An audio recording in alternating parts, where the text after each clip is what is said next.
দেখো আমি সিটটাও খুললাম, খুলে দেখি এই যে একটা আলাদা একটা সার্কিট মতো করে লাগানো আছে যেটা, আর কানেকশন দেখো কে কোথায় লেগে আছে কিভাবে, কোনো টেপ করা লাগে না, ঠিক আছে। মানে এইসব হচ্ছে কাজের এক্সপিরিয়েন্স আর কাজের এই অবস্থা।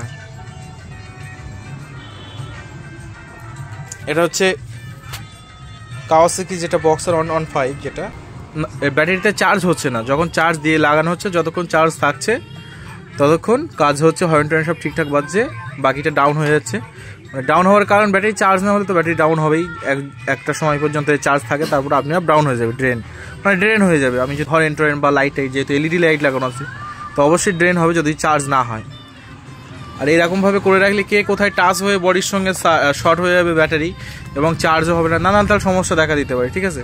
তো এইভাবে কাজ করা যাবে না, কাজ সুন্দর করে করতে হবে এবং বুঝে সুঝে করতে হবে, কাজ কাজের মতো করা লাগবে, না পারলে ছেড়ে দিতে হবে, সময় না থাকলেও ছেড়ে দিতে হবে।